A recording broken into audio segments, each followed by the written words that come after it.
Jadi tadi yang dibahas adalah kristal. Nah, ini pennya ya. Pen. Konstanta kisi dan unit sel. Nah, jadi tiga ini yang akan kita bahas.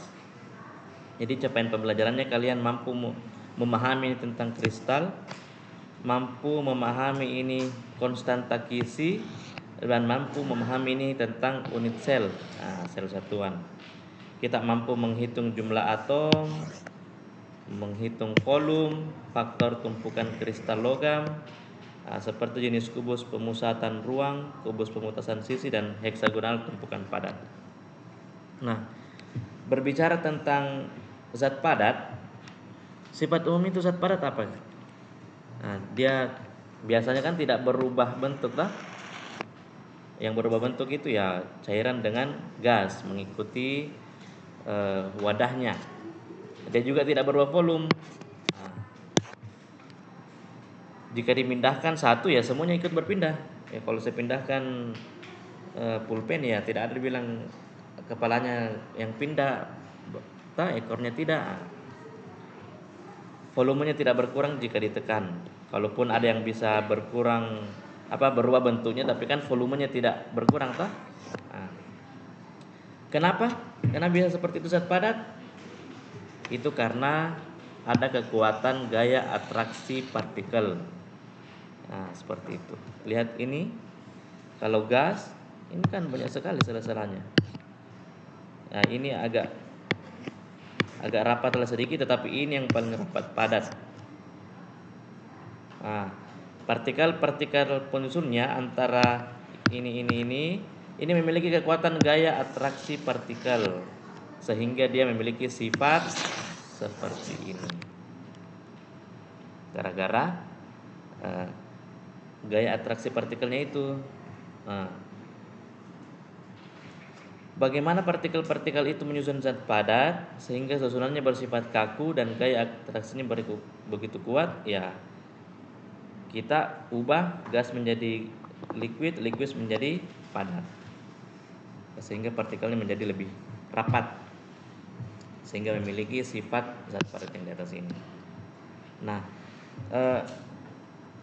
meskipun rapat, tapi kalau dia tidak beraturan bukan kristal. Iya, jadi kalau kapan dia padat, tetapi kalau dia tidak beraturan bukan kristal. Apalagi kalau tidak beraturan itu biasanya bakalan ada rongga toh. Kalau misalnya kita ibaratnya supaya kita bisa ini mendapatkan gambaran, anggaplah batu bata. Kalau kita susun dia dengan rapi, berarti seperti itulah gambarannya kristal. Dia tersusun dengan rapi beraturan. Dia rapat tetapi rapi dan beraturan. Karena kapan dia tidak disusun dengan rapi dan beraturan bisa jadi ada rongga. Karena tidak beraturan nih. Makanya dia bukan kristal. Kita sebut dia amorf. Ada kerapatan yang tinggi tetapi dia tidak beraturan. Nah, jadi kristal diibaratkan sebagai dinding bata yang terdiri dari susunan batu bata yang teratur. Ini kata kuncinya, teratur dan berkala. Artinya ada pengulangan tuh. Kalau misalnya ini aturannya 1 2 1 2, ini 3 4 3 4, di sini kembali 1 2 1 2. Nah, ini kembali 3 4 3 4. Itu artinya berkala. Dia sudah teratur dan berkala. Serta bahan-bahan tadi memiliki keteraturan yang jangka panjang. Artinya ini kan kalau diteruskan bakalan begini lagi kan? Nah, jangka panjang ke bawah. Nah, itu kristal. Kalau amorf ya dia memang agak padat tetapi dia tidak beraturan. Diibaratkan sebagai tumpukan batu bata yang relatif kokoh juga, tetapi dia tidak beraturan sehingga dia tidak sekokoh yang kristal ini. Gitu. Jadi sama-sama zat padat, tetapi karena dia tidak beraturan, makanya dia tidak jadi kristalnya. Dia hanya digolongkan sebagai amorf. Arti yang India yang dewa amorf ya. Nah, ini mungkin. Jadi ini ya, ingat ada kristal, ada amorf. Kapan disebut kristal, kapan disebut amorf. Nah, kristal, atau biasa juga orang bilang ini kristal itu hablur. Nah, merupakan suatu padatan yang atom, molekul atau ion bisa menjelaskan membedakan ini. Atom berarti sendiri, kalau molekul berarti sudah membentuk. Kalau ion berarti misalnya Cl- dan sebagainya. Penyusunnya terkemas secara teratur dan polanya berulang melebar secara 3 dimensi. Nah, secara umum kalau zat cair ingin membentuk kristal, ketika kita mau padatkan dia untuk sebuah proses pembentukan kristal, maka pada kondisi ideal hasilnya bisa berupa kristal tunggal yang semua atom-atom dalam padatannya terpasang pada kisi atau struktur kristal yang sama.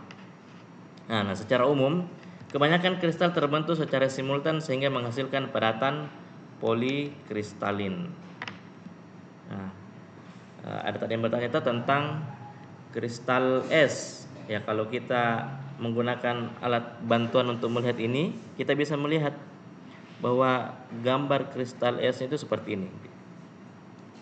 Nah, struktur kristal mana yang akan terbentuk dari suatu cairan tergantung pada kimia, artinya komposisi kimia cairan itu sendiri. Nah, kondisi ketika terjadi pemadatan dan tekanan ambien, proses terbentuknya struktur kristalin dikenal sebagai kristalisasi. Jadi kalau pembentukan kristal berarti disebut kristalisasi. Jika didinginkan, pada proses pendinginan sering menghasilkan bahan kristalin. Dalam keadaan tertentu cairannya bisa membeku dalam bentuk non kristalin. Jadi artinya kalau dia memadat tetapi strukturnya tidak seperti tadi, berarti dia non kristalin. Tetapi dia memadat, tapi tidak membentuk kristal. Jadi tidak selamanya kalau kita lakukan pemadatan dia akan membentuk kristal.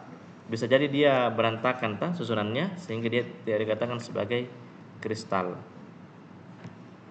Nah, dalam banyak kasus ini terjadi karena pendinginan yang terlalu cepat sehingga atom-atomnya tidak dapat mencapai lokasi kisinya.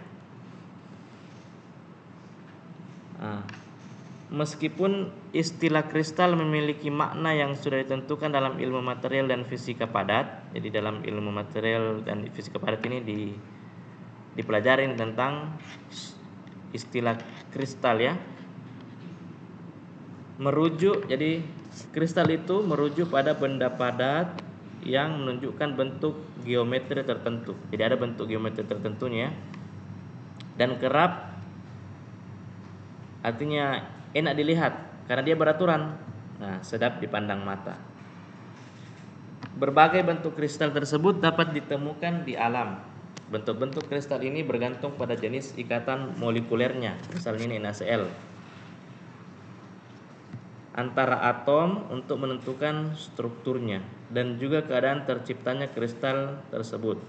Bunga salju, intan, garam dapur, itu merupakan contoh-contoh dari kristal. Makanya biasa dikatakan ambil itu kristal NaCl atau ambil hablur NaCl karena dia itu kristal.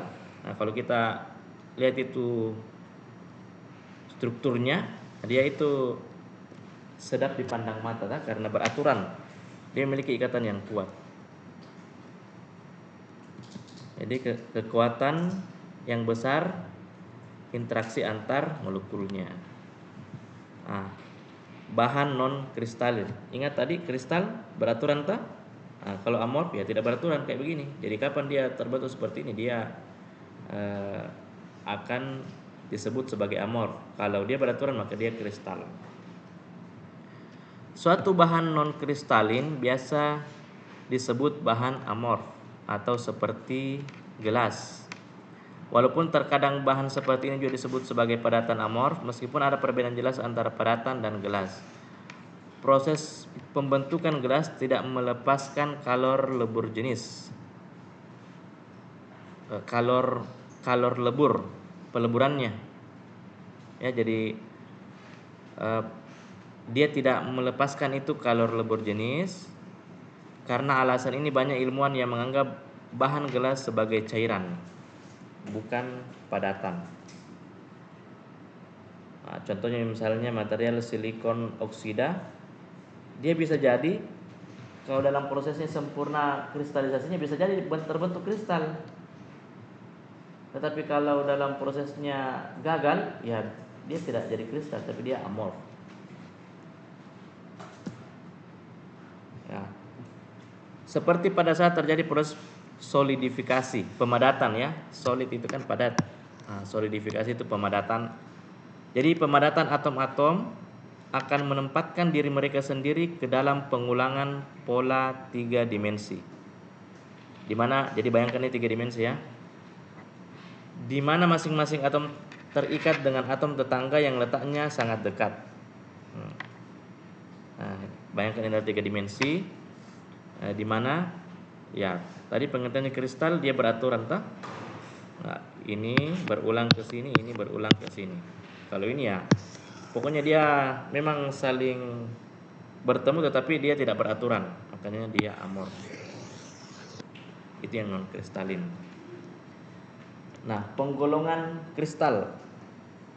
Jadi kristal itu bisa digolongkan berdasarkan susunan partikelnya dan dapat pula berdasarkan jenisnya. Jadi bisa dibedakan antara susunan partikelnya, bisa juga berdasarkan jenis partikel penyusunnya atau interaksi yang menggabungkan partikel tersebut. Di ada tadi namanya kristal logam kan? Nah, kristal logam ya LiCaAlFe.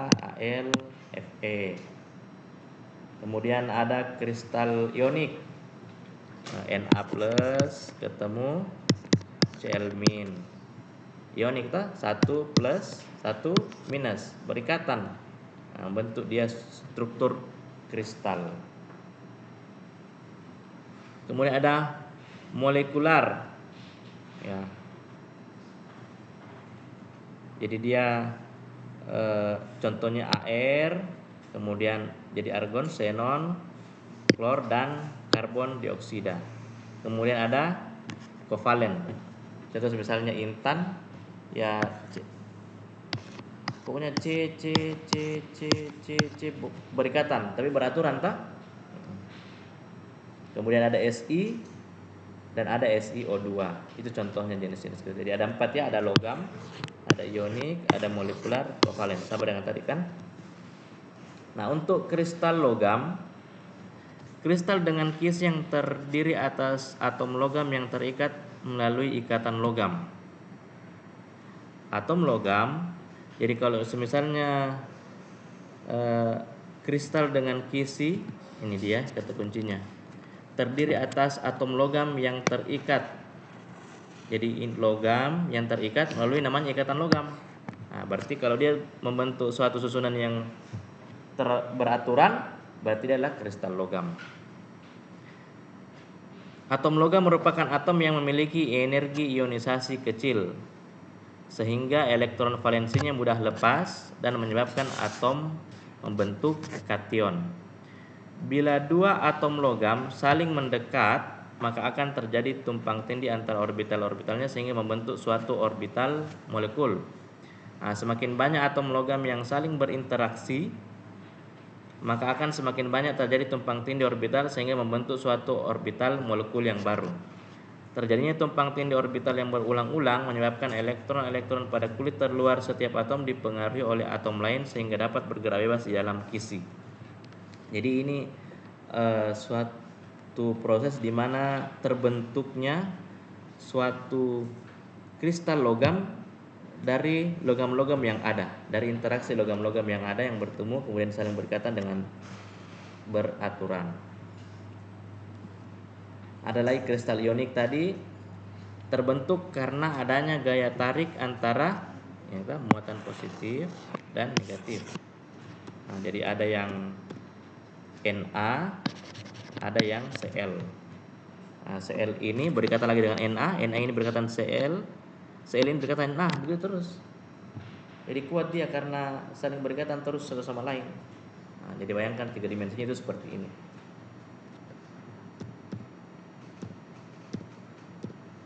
Nah, Umumnya kristal ionik memiliki titik leleh lebih tinggi dan hantaran listrik yang rendah. Ya. Jadi ini sifat-sifatnya dari kristal ionik ya. Jadi NaCl itu contohnya dia titik lelehnya tinggi. Ya. Panaskan pakai NaCl. Dia akan memiliki titik leleh yang tinggi. Ya, coba berikan hantaran listrik NaCl. Nah, dia akan memberikan hantaran listrik yang rendah. Saking rendahnya mungkin kalau daya hantaran listriknya kecil bakalan tidak terasa. Nah, contoh dari kristal ionik ini tadi NaCl. Kristal ionik tidak memiliki arah khusus seperti kristal kovalen, sehingga pada kristal NaCl misalnya, ion natrium akan berinteraksi dengan semua ion klorida dengan intensitas interaksi yang beragam, dan ion klorida akan berinteraksi dengan seluruh ion natriumnya. Nah, kemudian tadi ada kristal kovalen. Jadi atom-atom penyusun kristal kovalen secara berulang terikat melalui suatu ikatan kovalen. Masih ingat itu ikatan ion dengan ikatan kovalen? Kalau ion serah terima elektron. Na kelebihan 1, Cl kekurangan 1. Mending ini satunya nak kasih ini. Makanya kulit terluar memenuhi aturan oktet, yaitu 8. Ini juga 8. Nah, seperti itu. Jadi dia bisa membentuk molekul ketika dia memenuhi aturan oktet ini. Nah, karena adanya serah terima elektron, dia berikatan, makanya dia ikatan ion. Karena ada serah terima elektron. Nah, kalau kovalen berarti menggunakan bersama. Nah, seperti itu. Jadi ada elektron yang digunakan bersama supaya dia kulit terluar nanti menjadi 8 juga, oktet juga. Nah, pembentukan molekul, pembentukan kristal yang terjadi akibat adanya penggunaan bersama elektron untuk memenuhi kaidah oktet, maka itu disebut kristal kovalen. Nah, membentuk suatu kristal dengan struktur yang mirip dengan polimer. Polimer itu identik dengan molekul raksasa. Di kimia organik kan ada polimerisasi toh. Nah, kita bentuk di situ molekul raksasa dari urea dan formaldehid. Nah, itu ada. Contohnya intan, ikatan antara C dan banyak lagi C. Nah, itu ikatan kovalen, jadilah intan. Kemudian silikon dioksida SiO2. Nah, ini pasir kuarsa ya, SiO2. Nah, makanya kalau semen itu kekurangan SiO2, silikon dioksida di dalam bahan bakunya, biasanya dia beli pasir baru dia tambahkan. Intan memiliki sifat kekerasan yang berasal dari terbentuknya ikatan kovalen orbital atom karbon hibrid sp3. Jadi intan itu ya, kalau kita mau uji kekerasannya itu betul-betul keras, dia punya kekerasan yang tinggi karena betul-betul dia sudah molekul raksasa plus ikatan antar atomnya itu keras sekali toh. Jadi ada interaksi antar molekulnya itu yang kuat sekali yang terbentuk karena ikatan kristal tadi.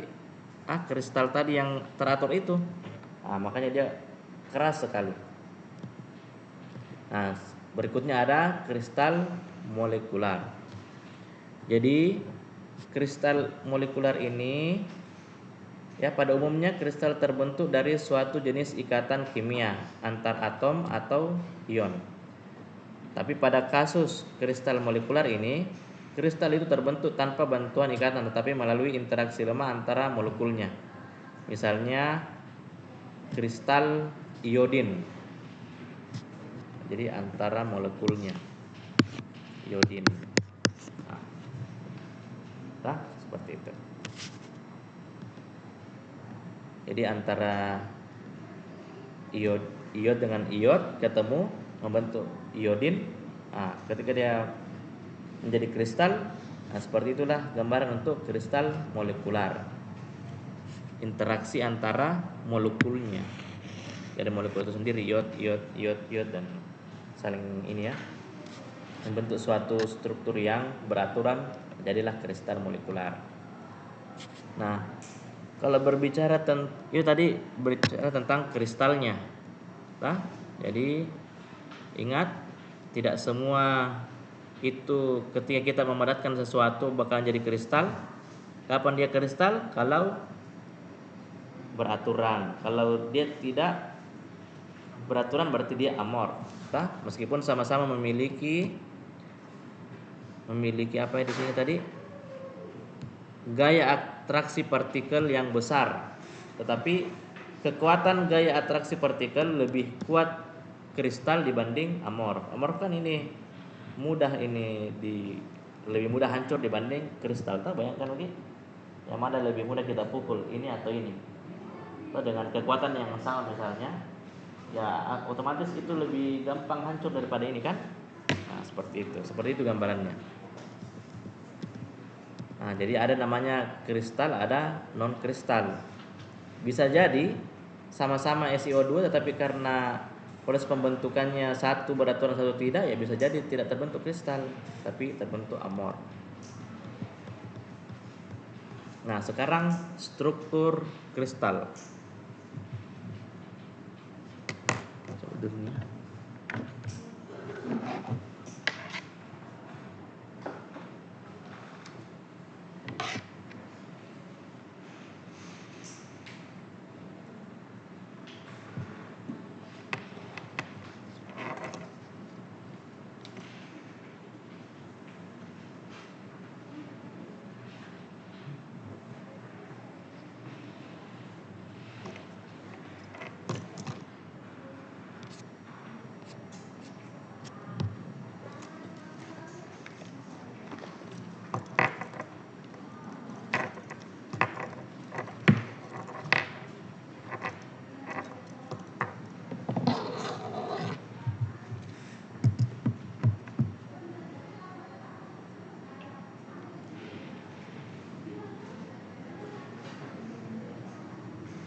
Nah, struktur kristal. Jadi sebuah kristal ideal itu disusun oleh satuan-satuan struktur yang identik secara berulang-ulang yang tak terhingga di dalam ruang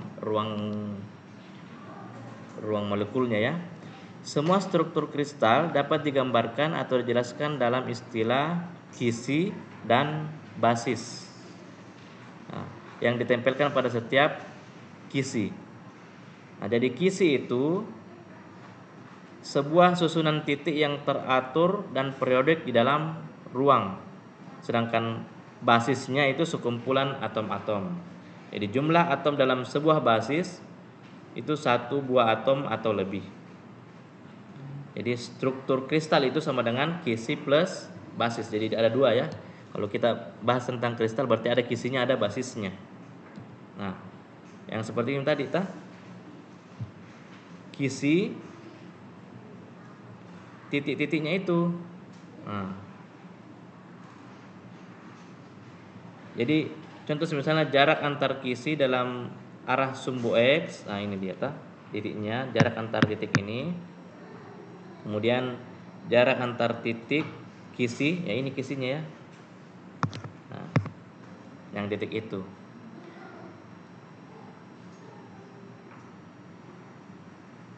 Ya.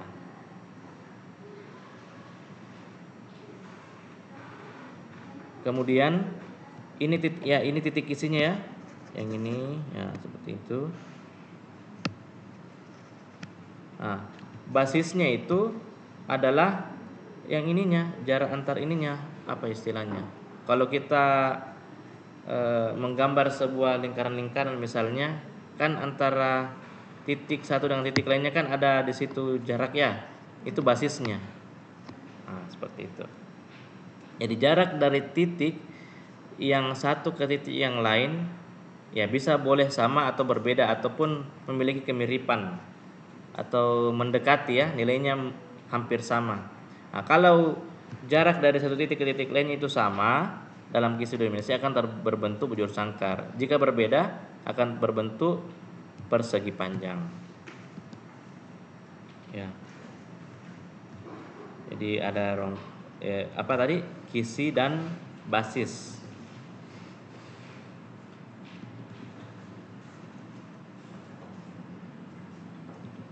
Itu ya. Jadi ada istilah vektor translasi kristal. Sebuah operasi translasi kisi didefinisikan sebagai perpindahan dari sebuah kristal oleh sebuah vektor translasi kristal. Misalnya ini kubik simple ya, simple kubik. Jadi kubus yang sederhana. Vektor translasi kristal itu bisa dilihat dari sini ya. Jadi U1, U2, U3 itu bilangan bulat.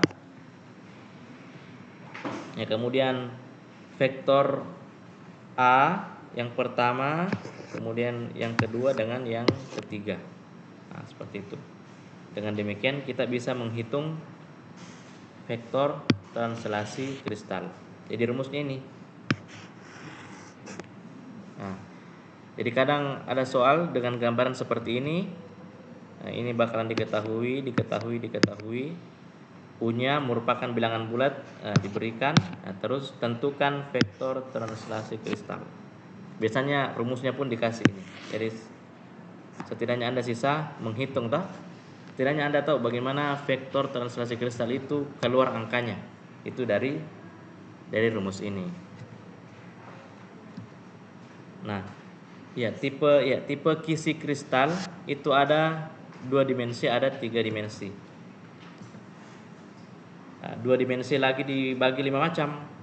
Ada kisi miring, bujur sangkar, ada heksagonal, ada segi panjang, ada segi panjang berpusat. Nah, yang miring dulu. Jadi yang miring ini sel satuannya berbentuk jajar genjang, di mana A1 tidak sama dengan A2. Jadi dia seperti ini ya. Kemudian kisi bujur sangkar ya A1 sama dengan A2 karena sudut-sudutnya itu 90. Nah, sel satuannya berbentuk bujur sangkar. Jumlah titik kisi pada sel primitif dan konvensional. Jadi kalau kita lihat ini, nanti saya berikan gambarannya kenapa bisa ada 1/4 ya.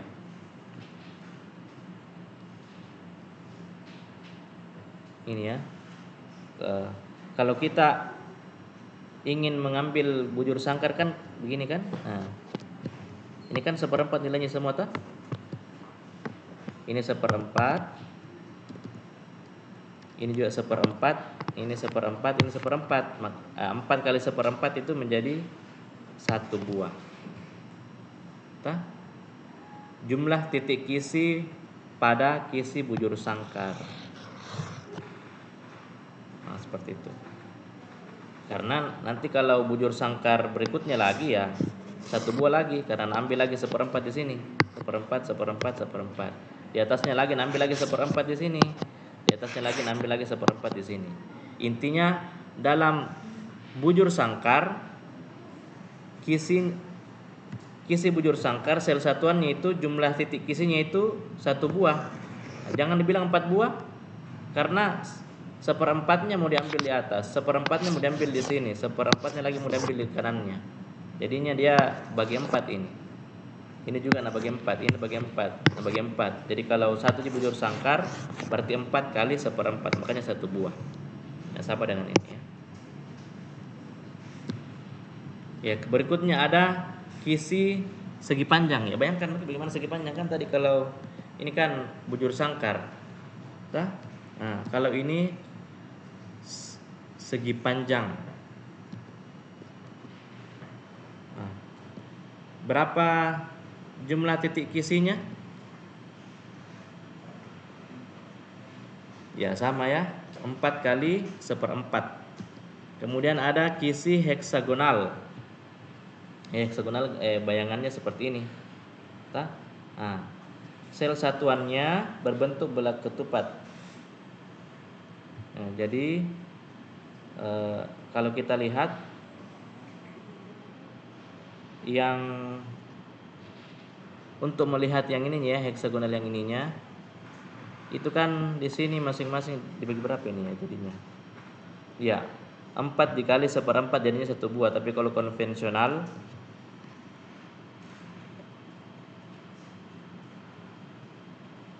ya, kalau bagaimana membayangkan ini? Karena di sini nanti misalnya kalian harus memiliki bayangan ini baru ini, nanti begini, baru begini lagi. Nah, terus di sini lagi di sini lagi begini. Nah, jadi 1 titik nah bagi berapa ya? Nah bagi 3 kan? Makanya di sini sepertiga. Nah, di sini ada 1, 2, 3, 4, 5, 6. Sehingga jumlah titik kisi pada kisi heksagonal berapa? Ya 1 buah juga. Tapi nanti kalau ditanyakan itu baru digambarkan seperti ini, tetap harus kita cantumkannya rumusnya karena bisa 1 buah. Karena ini tadi ada 6 titik kisi. Tapi 1 titik kisi itu dipakai 3 jenis heksagonal. Jadinya ini kalau kita buat sudutnya itu sepertiga itu ini. Nah, ini juga sepertiga. Karena 1 titik ini bahkan dipakai 3. Dipakai oleh ini, dipakai oleh ini, dipakai oleh ini. Jadi 3 yang pakai. Makanya dia sepertiga di sini. Berapa titiknya 1 heksagonal? Ya 1, 2, 3, 4, 5, 6. Makanya di sini dikali 6. 6 kali sepertiga sama dengan 1 buah ya. Kemudian kisi segi panjang berpusat. Segi panjang tetapi ada pusatnya. Nah, jadi ya sama dengan tadi. Dia kalau kita gambarkan ini dia bakalan 1/4 Di sini 1/4, di sini 1/4, 1/4, 1/4. Berarti ya 4 kali 1/4. Tapi karena ada di tengah 1, ya jadi tambah 1. Ini kan utuh. Kan nanti kalau di sampingnya juga begini dia jadinya. Nah, ada di sini 1, 2, 3, 4. Ada 4, tapi di sini masing-masing 1/4. Berarti 4 kali 1/4. Terus ditambahkan ada 1 di tengah, utuh, berarti tambah 1. Nah, kalau dijumlahkan ini 1, ini 1, berarti 2.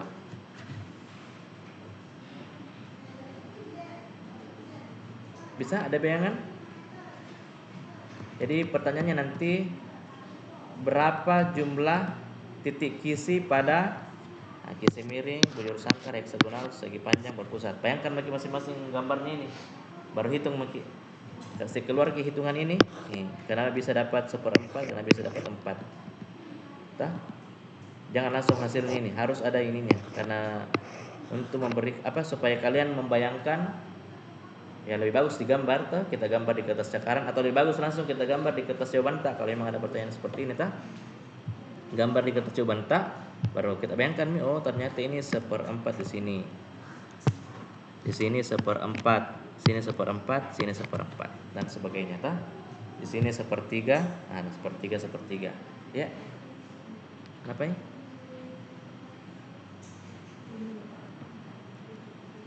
Kenapa ya? Oh, udah bertanya aja. Gue kira mau bertanya. Oh iya. Gue tunggu lagi. Yang ini? Oh iya.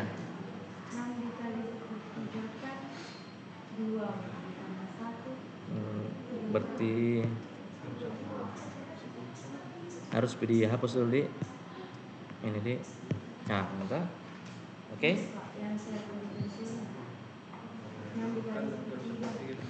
Iya, 6. Oh ini, kalau dia ada pusatnya. 1 utuh enggak ada yang pakai. Oh.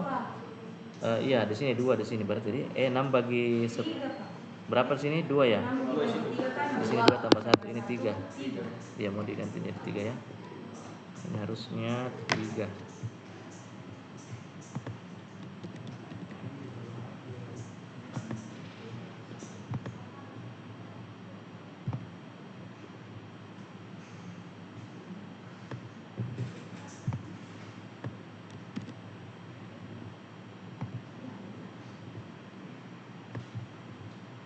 Dari gambar ini.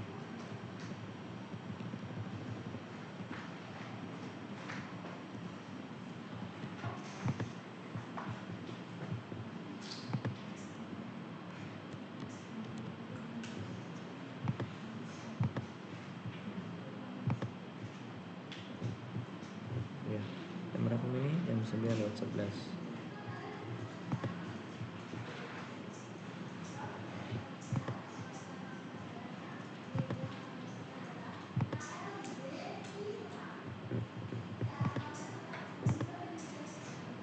Ya, 3 dik.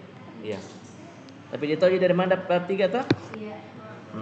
Ini kan tadi toh gambarannya. Nah, di sini lagi dipakai lagi 1. Jadi ini dibagi 3 itu karena ada yang pakai ini pakai 1, ini pakai 2, ini pakai 3 berarti sepertiga. Adapun jumlah titiknya 1, 2, 3, 4, 5, 6. Makanya 6. Ada 1 di tengah-tengah sendiri. Tidak dibagi-bagi. 1. 6 kali sepertiga tambah 1, 3 buah. Oke? Jadi seperti itu. Itu untuk isinya. Ada lagi 3 dimensi. Ada triklinik, monoklinik, ortonomik. Nah, jadi seperti ini. Jadi ada yang tetragonal, ada yang monoklinik, ada yang rombohedral, ada triklinik, ada heksagonal. Ada isometrik, ada ortohambik. Ya. Jadi ini ada 5 macam, ini ada 2 macam. Nah, seperti itu. Itu kalau digambarkan 3 dimensi. Kalau tadi kan ini 2 dimensi toh, ini 3 dimensinya.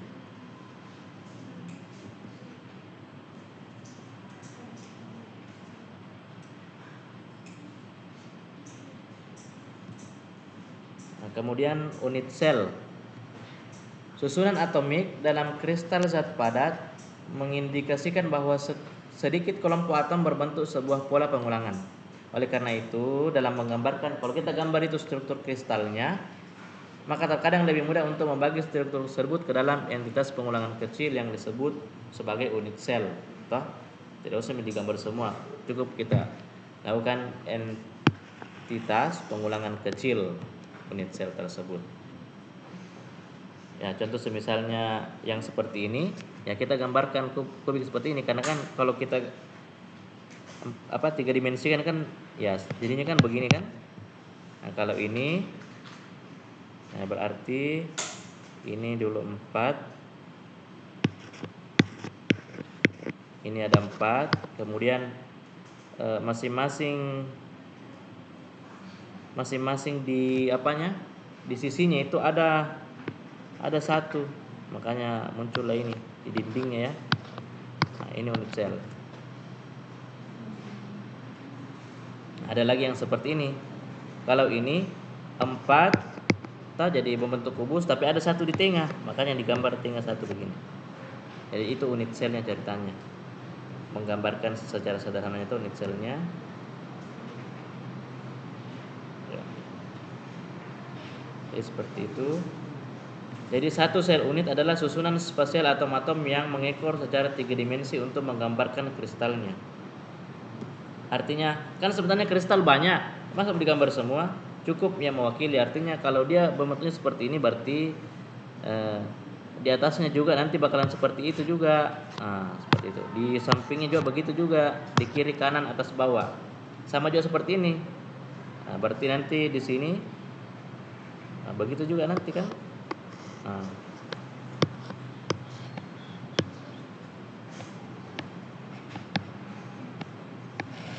Tah? Nah, masing-masing juga ada di sini lagi ujungnya. Kalau di sini kan sudah ada Mi di sini, berarti tidak Mi. Karena sudah. Nah, di sini lagi satu, sini lagi satu. Jadi masing-masing di hisinya itu,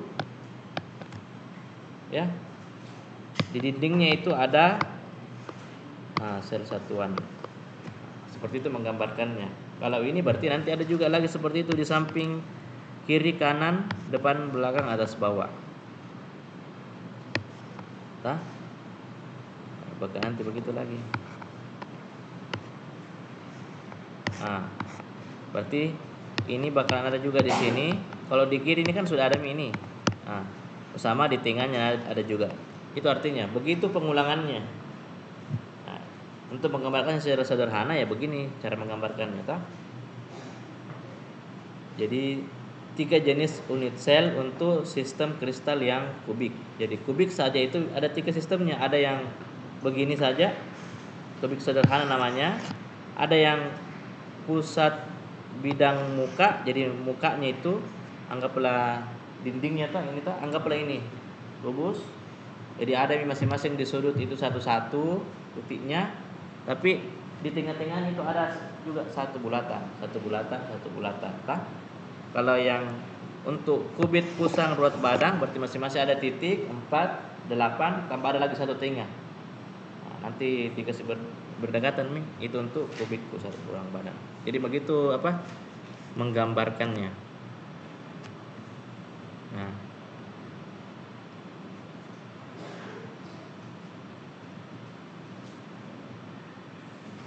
ya sampai dimana dari tadi?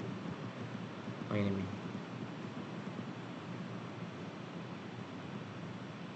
Tadi kristal sudah. Ini konstanta Kisi. Contoh soal ya. Jadi sel satuan krom adalah kubik. Jadi misalnya kita ada ternyata krom, ini sel satuannya ternyata kubik. Berarti bayangkan bagi kubik dan mempunyai 2 atom. Tentukan konstanta Kisi krom. Diketahui berat jenis kromnya itu 7,2 gram per meter kubik, massa atomnya 52 gram per mol. Massa per sel satuan itu adalah ini. Kenapa ada 2? Karena 2 atom. Jadi massa per sel satuan itu baru dikalikan dengan apa ini 52? Massa atom, satuannya gram per mol.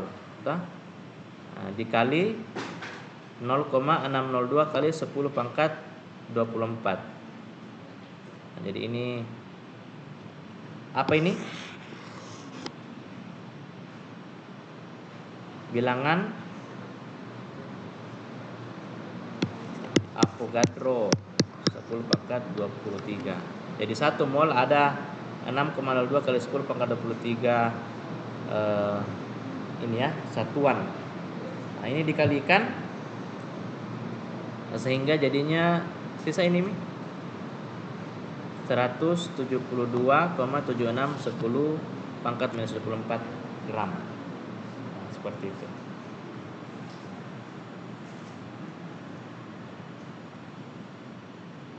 Karena molnya habis Ini kan ada per sini.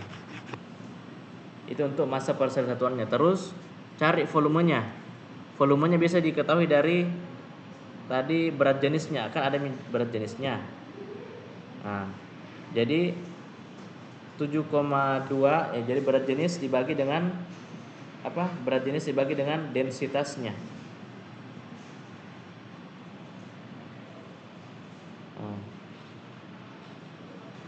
Ini bukan berat jenis ya, mau diganti nih, massa per sel satuan dibagi berat jenis. Berat jenis itu densitas jadi massa per sel satuan tadi ini turun dibagi dengan yang ini 7,2 ini tadi kan. Tapi di sini ada kata apa ini? M besar apa? Ingat di kuota. Kalau M berarti mega. Ini KB. Ada GB. 1 KB berapa MB? 1 giga 1000 MB, kemudian 10 pangkat 6 KB. Tah? Jadi kalau mau diubah menjadi B berapa? Jadi di sini 10 pangkat 9 itu kalau GB ke B. Jadi kalau MB mega ke, jadi kalau 1 megabyte berapa byte? 10 pangkat 6. Makanya dikali 10 pangkat 6 di sini. Ingat Ki, jangan terkecoh. Baru ini dibagi, setelah dibagi dapat maki nilainya, tah? Nah, konstanta Kisi itu sama dengan A. Nah, ini kan hasilnya A pangkat 3. Ya, untuk dapat A sisa akar pangkat 3 dari volume A pangkat 3 tadi ini, volumenya kan. Nah, dapat mi konstanta Kisinya, dapat mi hasilnya seperti ini. Ya, nanti kalau ada soal seperti ini berarti bakal nanti dikasih tahu rumusnya, massa per sel satuan sama dengan jumlah atom dikali massa atom dibagi dengan bilangan Avogadro. Terus cari volumenya. Nah, rumusnya massanya massa yang ada dibagi dengan densitasnya. Nah, kemudian dicari ini berapa konstanta Kisinya. Jadi itu untuk menentukan konstanta Kisi. Nah, tadi ini sudah pemusat ruang, Oh, ini tadi yang gambarannya untuk pemusat ruang, ada di tengah. Jadi kalau kita membayangkan secara 3 dimensi, berapa ini jumlah titiknya? Jumlah ini. Kalau yang bagian A ini berapa? Kan ini 1 utuh mi, berarti 1 tambah dalam kurung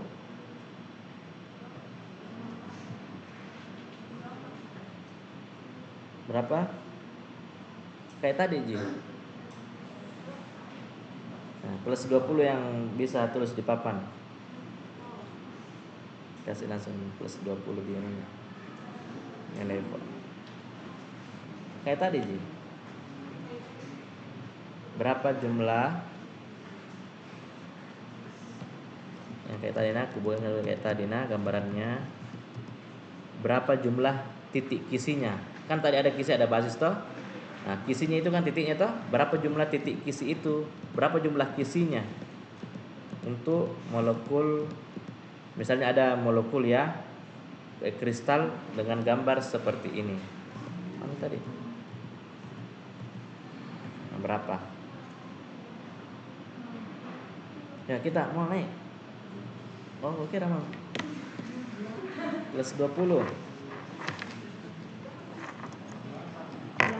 Iya, ke depan baru kasih rumusnya toh.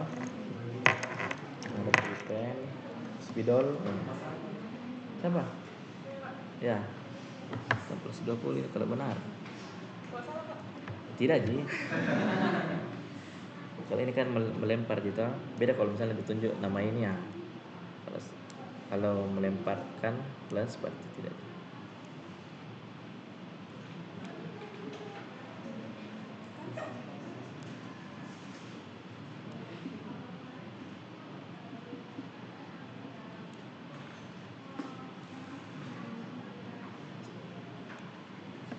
Ya, jadi untuk yang bentuk kalau ada kristal bentuknya seperti ini, berarti jumlah kisinya berapa? Ini kan sudah 1 utuh nih kan? Jadi ada yang 1 ditambah ini berapa nilainya ini kan 1 begini? Hah? Kan ada lagi di atasnya 1, ada lagi di sini. Bayangkan berapa ini? Berapa?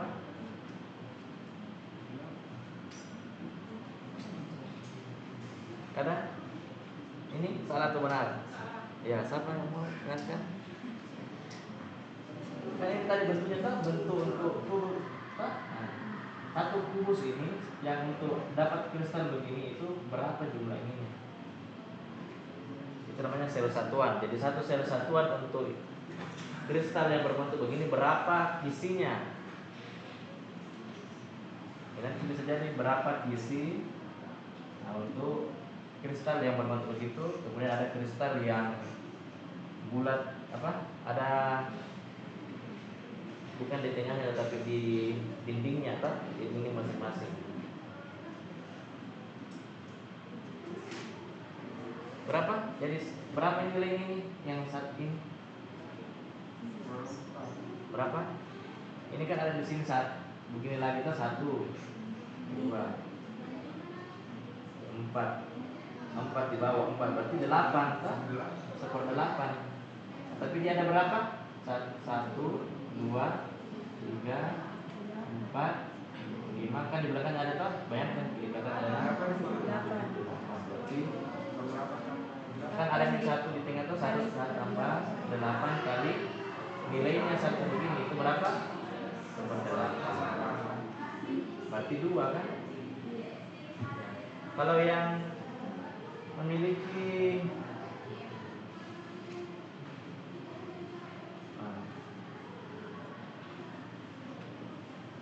membantu saya.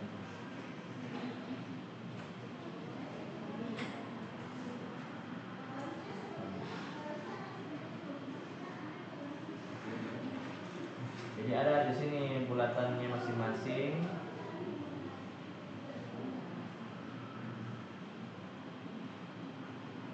Tuh.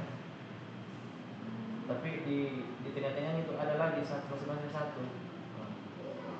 Berapa itu kira-kira isinya? Kalau yang masing-masing di sudut ada tak? Tapi di mukanya itu masing-masing ada lagi menempel yang bentuk begini. Tapi bayangkan 3 dimensi yang ini kubik pusat bidang muka. Bagaimana caranya? Siapa mau? Ini ada apa kalau salah?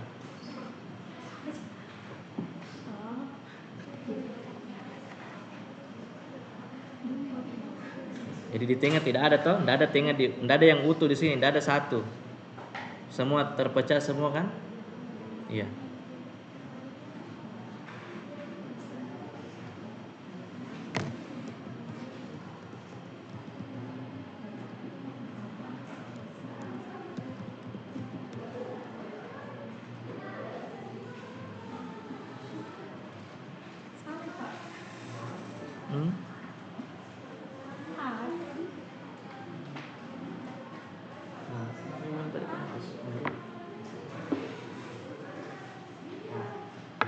Kalau ini tadi kan yang ini toh, yang mana tadi pertama itu?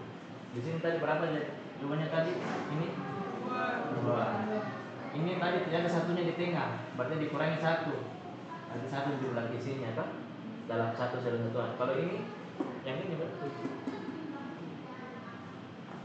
Ini kan 1 di atas berarti setengah gitu. Masing-masing di sini setengah aja. Nah, bagi 2 di sini. Berarti 4. Berapa ya? Berapa sisinya? 1, 2, 3, 6. 6 kali 1/2 kan? Kan 1/2 sih. Ada ya?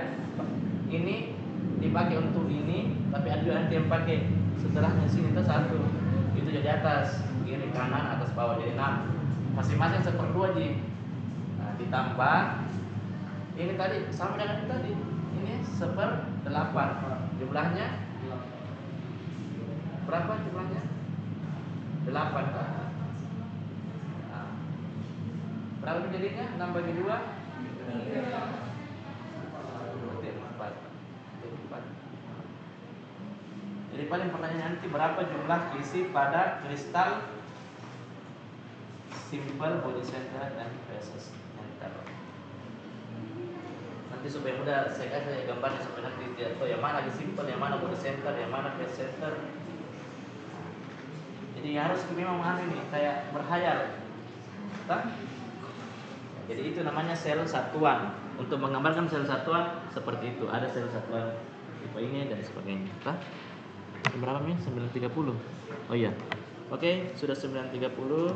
Demikianlah pertemuan kita pada pertemuan 3. Nanti pertemuan 4-nya Mohon maaf atas segala kesalahan. Terima kasih. Wassalamualaikum warahmatullahi wabarakatuh.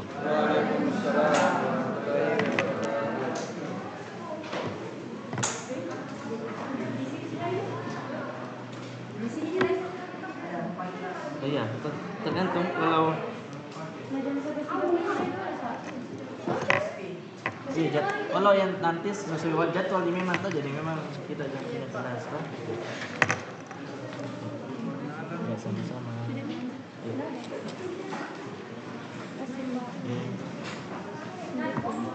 Salam. Revisi TV ku kasih ki solusi. Terima kasih Pak. Ya sama-sama. Ya. Kelas berapa itu mau masuk? Kelas B Pak. Oh, kelas B.